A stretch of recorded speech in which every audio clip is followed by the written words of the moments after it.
नमस्कार. मी मनीषा बोलते. काल आपण धर्मत्रिकोण बघितला ना, त्याचं आपण महत्त्व बघितलं. आज आपण अर्थत्रिकोण बघू म्हणजे फायनान्स.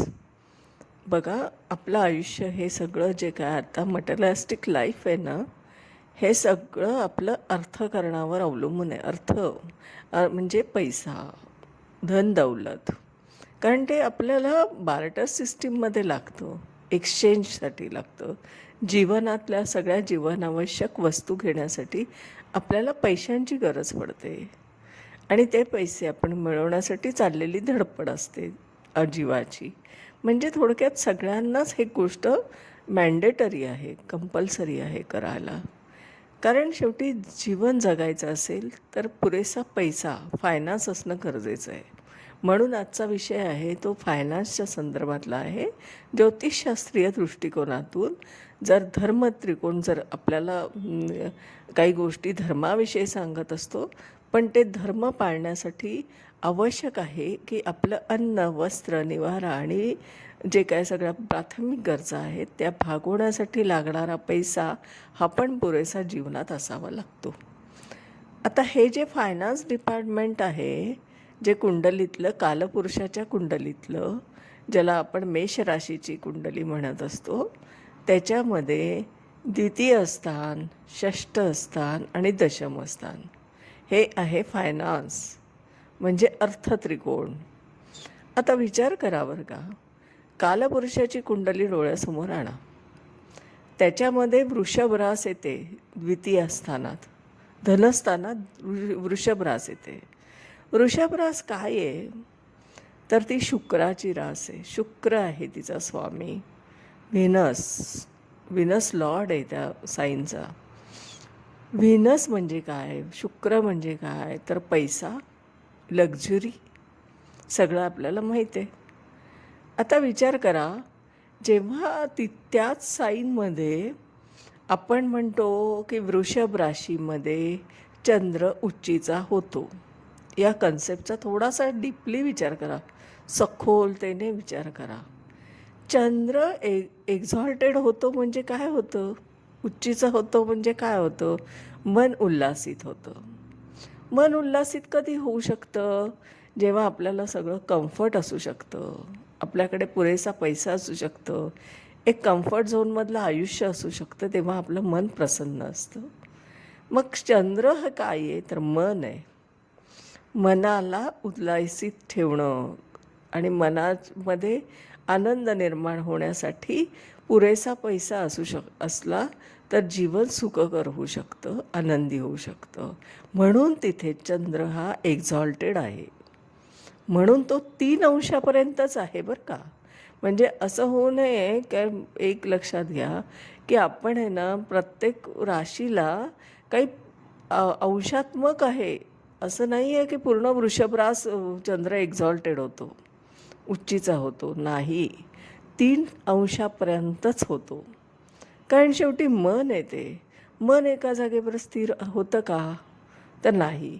तुम्हाला आत्ता मिळालं आहे ना मिठाई खायला, स्वीट, तुम्ही छान खातात, एन्जॉय करतात. थोड्या वेळाने तुम्हाला अजून थोडी मिठाई वाढली तर तुम्ही खात नाही, कारण तुमची क्षमता संपते. आनंदाची एक परिभाषा असते. एका विशिष्ट लेवलवर गेलं की सॅटिस्फॅक्शन होत असतं आणि नंतर आपल्याला ती वस्तू परत घ्यावीशी वाटत नाही, ते परत कंझ्युम करत नाही आपण. म्हणून आपलं मन आहे ना लगेच दुसरीकडे वळतं. म्हणजे मनाला ही जी अवस्था आहे ना ती तिथे विचार केलेली अंशात्मक. म्हणून पूर्ण वृषभ राशीत चंद्र उच्चीचा होत नाही, तो फक्त 3 अंशापर्यंत होतो. तर मग रास जर 30 अंशाची आहे आणि 3च अंशापर्यंत जर चंद्र उच्चीचा होत असेल म्हणजे आनंद फक्त 3 अंशापर्यंत आहे, 30 अंशाचा आनंद नाही. तो जो आनंद मिळतो ना सगळा कम्फर्ट झोनचा, तो फक्त 3% आहे. 27% काय आहे मग उरलेली रास तर ती ओन रास आहे, म्हणजे शुक्राची स्वतःची रास आहे. फक्त तिथे तो शुक्र आहे, फक्त कम्फर्ट आहे. पण आनंद जो मनाला होतो ना तो फक्त 3%च आहे, कारण मन हे चंचल आहे. मनाला कुणीही थांबवू शकत नाही. क्षणामिनिटाला मनाच्या अवस्था बदलतात. म्हणून आपल्याला मेडिटेशनमध्ये सुद्धा बघा, मन एकाग्र करण्यासाठीचा प्रयत्न असतो, पण मन स्थिर होत नाही. आपण कितीही पळा त्याच्या मागे, पण तो कुठेतरी पुढेच धावत असतो. म्हणून आपल्या बहिणाबाई म्हणतात ना, मन वढाय वढाय. कसं आहे ना, की मनाच्या ह्या ज्या कल्पना आहेत ना, आपल्या मराठी साहित्यामध्ये पण खूप वर्णन केलेलं आहे बघा. खरंच मन इतकं चंचल आहे ना, की ते 3%च आपल्याला आनंद देऊ शकतं, जरी आपल्याकडे खूप कम्फर्ट असेल तर. आपण सगळं मिळवतो बघा आयुष्यात, पण आनंद हा तात्पुरता असतो आपला. आपल्याला तो आनंद कधी मिळतो? जोपर्यंत तो मिळत नाही ना ती वस्तू, तोपर्यंत आपण तिच्या मागे धावतो. पण एकदा का आपल्याला मिळाली, की त्याचं एक सॅटिस्फॅक्शन लेवल असते, ती 3%च असते. त्याच्यानंतर त्याचं अप्रूप संपतं आपल्याला. फक्त उरापोटी ती वस्तू घेण्यासाठी, तो कम्फर्ट मिळवण्यासाठीचा प्रयत्न असतो आपला. एकदा मिळाली की आपण रिलॅक्स होतो आणि आनंद निघून जातो. म्हणून तिथे चंद्र उच्चीचा म्हणजे एक्झॉल्टेड फक्त 3%च होत असतो. 27% ही ती स्वतःची रास आहे शुक्राची. आलं लक्षात? आता कसं आहे की हे आहे फायनान्स डिपार्टमेंट, म्हणजे धनस्थान. धनस्थान सेकंड हाऊस, ज्याला आपण द्वितीय स्थान म्हणतो, ते अर्थत्रिकोणात येतं. आता अर्थत्रिकोणातलं हे जे पहिलं स्थान आहे ना, हे आपल्याला कळलं की इथे चंद्र एक्झॉल्टेड होतो, 3%च फक्त. आता दुसरं कोणतं स्थान आहे कालपुरुषाच्या कुंडलीतलं? तर षष्ठ स्थान. आता षष्ठ स्थानात कोणती रास येते कालपुरुषाच्या कुंडलीप्रमाणे? तर बघा, बुधाची रास आहे की नाही, मर्क्युरी. कन्या. 2 रूपं आहेत ना बुधाची, 2 घरं आहेत बुधाची. एक म्हणजे मिथुन आणि एक आहे कन्या, ज्याला जेमिनी आणि वर्गो.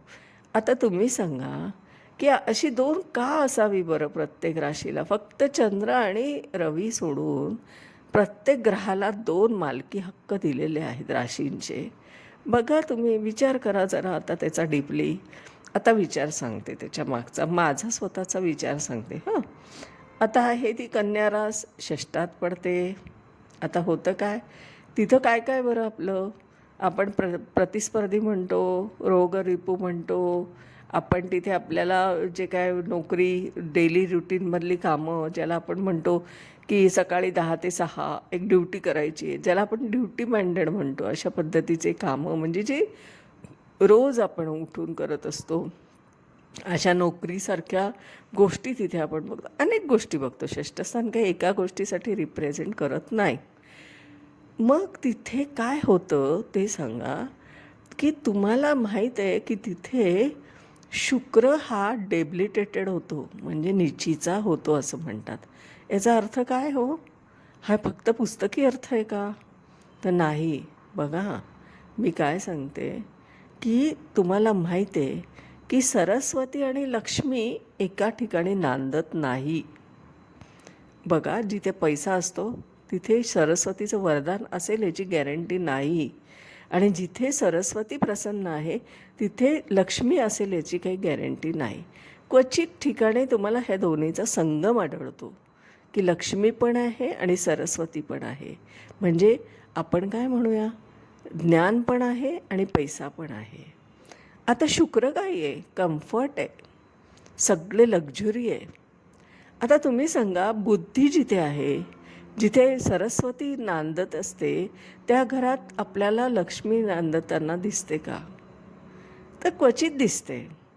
आपल्याला असं दोन्हीचा संगम क्वचित दिसतो, होतो, नाही असं म्हणत नाही, रेअरली केसेस आहेत. पण मॅक्स टू मॅक्स तुम्हाला असं दिसेल की जिथे आपल्याला बुद्धिमान असतात ना, तिथे लक्ष्मी कमी असते, आणि जिथे लक्ष्मी असते तिथे बुद्धीचा अभाव असतो. आणि म्हणून तो बुध आहे ना, तिथे एक्झॉल्टेड होतो. एक्झॉल्टेड म्हणजे उच्चीचा होतो. बघा, त्याची रास पण कशी आहे? 30 अंशाची आहे. कन्या रास त्याची स्वतःची 30 अंशाची आहे. पण तिथे तो 3 पार्टमध्ये काम करतो आहे. कसा? तर 15 अंशापर्यंत तो उच्चीचा असतो. रास 30 अंशाची आहे. हां, कन्या रास काय आहे? 30 अंशाची आहे. तिथे 15% फक्त सुरुवातीचे 15% हा तो उच्चीचा असतो. म्हणजे काय? बुद्धिमत्ता. 5% पुढचे उरलेले म्हणजे 30मधून 15 गेले, 5 आता पुढचे विचार करूया. पुढचे 5 म्हणजे 15 ते 20 असा आपण कॅटेगरी पकडला तर तिथे त्या अंशात्मकमध्ये तो मूलत्रिकोण असतो. मूलत्रिकोण म्हणजे काय? Duty minded. परत बघा हां, आता बुद्धी उच्चीची झाली की त्याचा वापर केला जातो. म्हणजे ते उच्चीचा बुद्धिमत्ता जिथे असते तिचा वापर केला जातो, तिथे ड्युटी माइंडेड होतो. म्हणून 5% झाले. 20% कंप्लीट. आता उरलेले 10% काय? तर रिलॅक्स, ओन साईन, स्वतःचं घर. असा बुद्ध तिथे काम करत असतो. मर्क्युरीचा रोल तिथे चालू असतो. 15 अंशापर्यंत त्याचं स्वतःचं एक्झॉल्टेशन असतं, उच्चीचा असतो. 5 अंश पुढे उरलेले म्हणजे 15 ते 20 अंश हा तो मूल त्रिकोणाचा रोल करत असतो आणि 20 ते 30 हा त्याचा स्वतःचा घरात असल्याचा फील करत असतो. आणि तिथे शुक्र हा 15 अंशापर्यंत डेबिलिटेटेड असतो. 15 अंशापर्यंत डेबिलिटेटेड का का बरं नीचीचा होतो बरं 15%? तर बघा, बुद्धिमत्ता आहे आणि मूलत्रिकोण आहे, त्यामुळे 20 अंश झाले. आणि 15 अंशावर एक्झॉल्टेड असलेली बुद्धिमत्ता, उच्चीची बुद्धिमत्ता, तिथे आपल्याला हे कम्फर्ट दिसत नाही. शुक्र आणि बुध यांचा हा अपोजिट रोल आहे. अशा पद्धतीने तिथे डेबिलिटेटेड होतो आहे तो. म्हणजे की तुम्ही बघा ना, की ज्या व्यक्तीला खूप उच्चीचं असं नॉलेज आहे, तिला या मटेरियलिस्टिक लाईफमध्ये खूप इंटरेस्ट नाही वाटत. ती बुद्धिमत्तेच्या जोरावर बऱ्याच गोष्टी मिळवते, पण तिचं मटेरियलिस्टिक लाईफमध्ये रमणं नसतं. म्हणून तिथे शुक्र डेबिलिटेटेड होतो 15 अंशापर्यंत, ना की 30 अंशापर्यंत. बघा, आता ते शुक्राचं, ते बुधाचं स्थान आहे. कसा अर्थ आहे बघा त्याचा फायनान्स डिपार्टमेंटचा सुद्धा. आता बघा, तिसरं स्थान आपण कोणतं बघूया? आता दशम. कारण 2, 6, 10 अशी स्थानं जी आहेत ना कालपुरुषाच्या कुंडलीतली, ती आपल्याला काय रिप्रेझेंट करतात? फायनान्स डिपार्टमेंट, म्हणजे अर्थत्रिकोण. आता तुम्ही दशमस्थानाचा विचार करा बरं. तर दशमस्थानामध्ये काय असतात? तर 3 जणं तिथे रिप्रेझेंट करतात. कोण? 3 नाही, 4. रवी, नंतर आहे आपला शनी, आपल्याला बुध आणि गुरु. सगळ्यांचं 4 जणांचं होल्ड आहे त्या दशमस्थानावर. का बरं असेल असं? तर विचार करा त्याचा. तिथे मार्क्स काय होतो? 28% एक्झॉल्टेड होतो, उच्चीचा असतो. बरोबर आहे. आणि गुरु त्याच्या अपोजिट असतो. मग आता ते दशमस्थान काय आहे? कर्माचं स्थान आहे. कर्म कुणाचं? जीवाचं, म्हणून गुरु. नंतर आहे काय? त्याच्यामध्ये प्रतिष्ठा आहे, प्रसिद्धी आहे, कारण ते दशमस्थान आहे, सगळं एफर्ट्स करून मिळवलेलं स्थान आहे. शेवटचं स्टेशन आहे ते कुठलं आहे? तर अव्यक्त जगातलं स्टेशन आहे. कुठल्या ह्याचं? अर्थत्रिकोणाचं. आता काय घडलं तिथे? तर आता ते सगळं काय जे मिळालं आहे ना, प्रसिद्धी, कारण आपण काय म्हणू, नावलौकिक जो आपल्याला दिसतो तो, म्हणून तिथे रवी. आणि तिथे कर्म आहे, शनी आहे म्हणून. आता तिथे बुद्धिमत्ता आहे म्हणून बुध पण आहे. आता तिथे विवेकबुद्धी आहे म्हणून गुरु पण आहे. हे 4 ग्रह तिथे होल्ड करतात त्या राशीवर, पूर्णपणे मकर राशीवर. तिथे मकर रास, तिथे बघा तुम्ही, कालपुरुषाची मकर रास आहे तिथे. आता त्या मकर राशीमध्ये तुम्हाला माहीत आहे गुण काय आहे? चिकाटी आहे. एखादं काम करण्याची एक प्रकारची एनर्जी आहे, जी धडाडी म्हणतो आपण त्याला. ती धडाडी असते ना, ती मंगळाच्या एक्झॉल्टेशनमुळे आहे. मंगळ 28% तिथे काय होतो? एक्झॉल्टेड होतो, उच्चीचा होतो. म्हणजे अर्थ असा की ती जी मकर रास आहे ती लोक ही इतकी एनर्जीने काम करतात की ते एकदा एखादं काम करायला लागले की ते तडीस जाईपर्यंत जाम सोडत नाही त्याचा पिच्छा. म्हणून तिथे मंगळ एक्झॉल्टेड आहे आणि तिथे 4 ग्रहांचं होल्ड आहे. म्हणजे बघा तुम्ही, आता इथे गुरु पण आला बरं का, विवेकबुद्धी आली तिथे. गुरु का आला असेल बरं? कारण तो कोणता आहे? अव्यक्त प्रवास आहे. अव्यक्त प्रवासामध्ये त्याचा रोल महत्त्वाचा आहे. कोणाचा? तर गुरुचा. आणि ज्युपिटर म्हणजेच ज्याला आपण बृहस्पती म्हणतो, म्हणून तो दशमस्थानात होल्ड करतोय. 4 ग्रह होल्ड करतायत बघा तिथे. आणि म्हणून मी काय म्हटलं की नुसता राशीकडे बघू नका. रास कोणती आहे? तर तिथे शनीची रास आहे. मग शनीची रास मकर रास आहे. ती लोक चिवट असतात, चिकट असतात, खूप मेहनत घेतात, मेहनत प्रचंड घेतात. मग मेहनत घ्यायला काय लागते? एनर्जी लागते ना. म्हणून तिथे मंगळ 28% उच्चीचा होतो. लक्षात घ्या. कारण तिथे लागणारी चिकाटी आवश्यक आहे, त्याच्यासाठी एनर्जी, आणि ती एनर्जी मिळते मंगळाकडून. म्हणून मंगळ तिथे उच्चीचा होतो. असा विचार जेव्हा तुम्ही कराल ना, तेव्हा तुम्हाला ते ज्योतिषशास्त्र कळत असतं. शाब्दिक पाठांतर नाही. बे एक बे असं ज्योतिषशास्त्रात नाही. बे एक बे असं म्हणून उपयोग नाही. 2 आणि 2 4 असं कधीच होत नाही. 2 आणि 2 5 होण्याची शक्यता असते. म्हणून ज्योतिषशास्त्र हे अकॅडमिक नॉलेज नाही. ते वेगळ्या पद्धतीने अध्यात्माशी जोडून, आयुष्याशी रिलेट करून, आणि मग थिअरीतून बाहेर येऊन जेव्हा आपण डोकवू ना, तेव्हा ते ज्योतिषशास्त्राचं आकलन खऱ्या अर्थाने आपल्याला होत असतं. हे असं वरवरचा अभ्यास करणं चुकीचं आहे. पाठांतर करायचं, परीक्षेत आपण पहिला नंबर मिळवायचा आणि मग आपण त्या नॉलेजवरच समाधान मानायचं नाही. कुठेतरी सखोल विचार करायला शिका. कुठेतरी त्याचा एक अंतर्मन वाचायला शिका, आणि मग तुम्हाला हे लक्षात येईल. अशा रीतीने हे अर्थत्रिकोण आहे. म्हणजे काय? द्वितीय स्थान धनस्थान आहे, षष्ठस्थान आणि दशमस्थान आहे. या कालपुरुषाच्या कुंडलीत त्यांचा रोल कसा होतो. मग आत्ता विचार करा तुम्ही की जर आपण असा विचार जेव्हा करतो ना, तेव्हा आपल्या लक्षात येतं की अजून एक गोष्ट तिथे घडत असते. 5% फक्त आपल्याला काय होत असतं, तिथे गुरु हा आपल्याला डेबिलिटेटेड झालेला दिसतो, म्हणजे नीचीचा झालेला दिसतो. फक्त 5%. 30%ची रास आहे, 30 अंशाची रास आहे. 5च अंशापर्यंत तो फक्त तिथे डेबिलिटेटेड असतो, ना की पुरी रास. लक्षात घ्या. तुम्ही प्रिडिक्शन करतात ना, इतक्या सूक्ष्मतेने बघितलं पाहिजे सगळ्या गोष्टी. नुसतं वरवर नाही म्हणायचं आहे की मकर राशीत गुरु हा नीचीचा होतो. हा अर्थहीन शब्द आहे. तिथे तुम्हाला पॅरामीटर लावलं पाहिजे. 5 अंशापर्यंतच त्याची तिथे डेबिलिटेशन आहे. म्हणजे काय? 5 अंशच फक्त त्याची बुद्धिमत्ता तिथे कुंठित होत असते.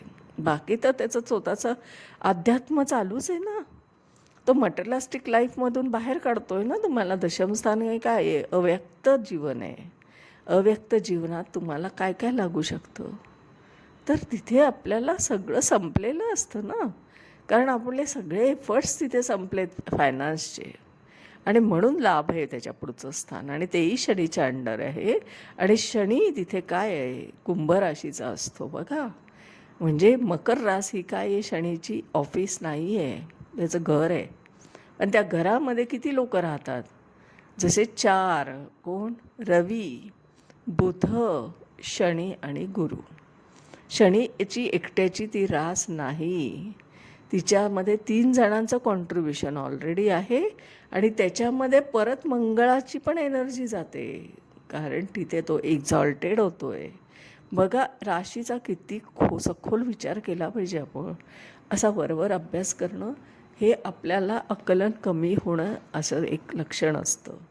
मी असं म्हणते की अशा पद्धतीने थोडासा ना असा खाली खोलवर जाऊन विचार करा, जीवनाशी रिलेट करा, आणि मग तुम्हाला त्याचा आनंद मिळेल ज्योतिषशास्त्र शिकण्याचा. आता आजचा विषय मी इथेच संपवते. उद्या नवीन विषयावर बोलूया आपण. आता मी कोण आहे ते सांगते. मी आहे सौ मनीषा प्रदीप चव्हाण. मी आदित्य गार्डन सिटी, वारजे, पुणे इथे राहते. माझा मोबाईल नंबर आहे 9763787646. माझे स्वतःचे कन्सल्टिंग आहे. कन्सल्टिंग म्हणजे काय, तर ज्योतिषशास्त्राचं जन्मकुंडलीच्या द्वारे मार्गदर्शन करते. तुमच्या आयुष्यात प्रश्न असू देत किंवा जनरल प्रिडिक्शन असू देत, किंवा तुम्हाला एखाद्या लहान बाळाची पत्रिका बनवून हवी आहे. जन्माला आलेलं बाळ आहे, त्याची पत्रिका तुम्हाला बनवायची आहे. जन्मपत्रिका असतं ना, आपण जन्मपत्रिका जन्माक्षरं शोधून देतो आणि मग त्याच्यावरून आपण बाळण्यातलं नाव ठेवतो ना त्याचं, आणि एक बोलीवचनामधलं नाव वेगळं असतं त्याचं. मग आपण हे सगळं अभ्यास करून ते पत्रिकेमध्ये आपण लिहून देतो. एक लिखित स्वरूपाची पत्रिका आपल्याला बनवून देण्यात येते आणि ती आपल्याला कुरिअर करून पाठवण्यात येते, लहान बाळाची सुद्धा. आपण प्रिडिक्शन जो करतो ना, जे काय आपण ते पत्रिका बनवतो, जन्मपत्रिका बनवतो, त्याच्यामध्ये आपण साधारणपणे ते लहान बालक असतं तोपर्यंत आपण त्याचं फलित लिहायचं नसतं, असा एक नियम आहे. त्यामुळे आपण ते मॅक्स टू मॅक्स आपण अवॉइड केलं पाहिजे ते लिहिणं. पण काही कारणास्तव आता ते लिहिलं जातं आहे, पण तसा बघितलं तर शास्त्रीय दृष्टिकोनातून आपण ते लिहित नसतो. पण आता काळाच्या ओघात हे सगळं करावं लागतं आहे. ठीक आहे, हा बदल आहे. शेवटी बदल हा आहेच. बघा मी काय म्हणते, तर आता कन्सल्टिंग तर आहेच माझं चालू. तुमच्या आयुष्यात प्रश्न असू दे अथवा नुसतं कम्फर्ट आयुष्य आहे, पण तुम्हाला जाणून घ्यायचं आहे की माझं आयुष्य आहे कसं, मी काय आहे पुढे, कसं घडणार आहे माझं, तरी ते छान एन्जॉय करू शकता ना तुम्ही. जनरल प्रिडिक्शन पण करू शकतो आपण. दुसरं, माझ्याकडे माझे स्वतःचे ज्योतिषशास्त्राचे ऑनलाईन क्लासेस आहेत, जे म्हणजे प्रिडिक्शन विथ थिअरी आणि थिअरी विथ प्रिडिक्शन असं मिक्स शिकवते. कारण हे सीड फॉर्ममध्ये आहे. मी जन्मकुंडल्या तुम्ही आणलेल्या ज्या होरोस्कोप्स असतात त्याच्यावरच प्रिडिक्शन शिकवते डायरेक्ट, ना की पुस्तकातल्या कुंडल्या घेऊन पोस्टमॉर्टम करत नाही. कारण ते पोस्टमॉर्टम करून काही उपयोग नाही.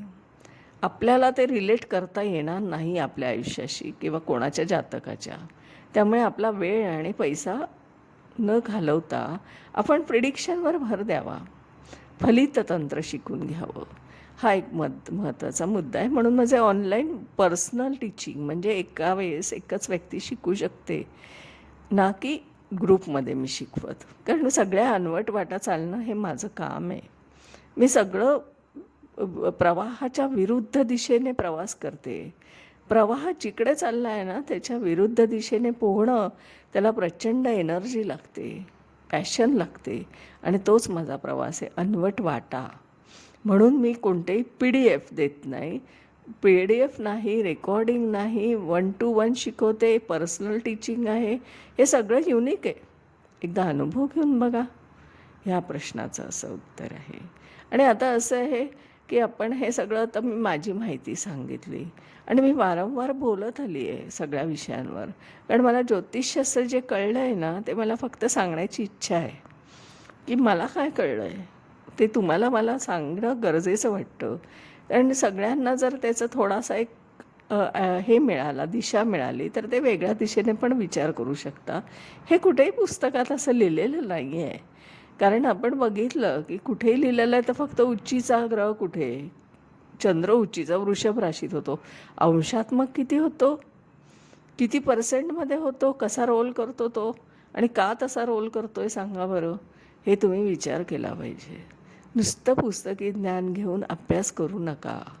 आपल्याला बुकिश नॉलेज हे फक्त आधारासाठी असतं, पण आपण काही गोष्टी आपण स्वतःच्याच केल्या पाहिजे, अभ्यास केलाच पाहिजे, तोही सखोलतेने अभ्यास केला पाहिजे. तेव्हा प्रिडिक्शनमध्ये एक वेगळी तुम्हाला छटा आढळेल आणि हे सगळं तुम्ही आनंदाने शिकू शकाल आणि आनंदाने त्याचं प्रिडिक्शन पण करू शकाल. अशा पद्धतीने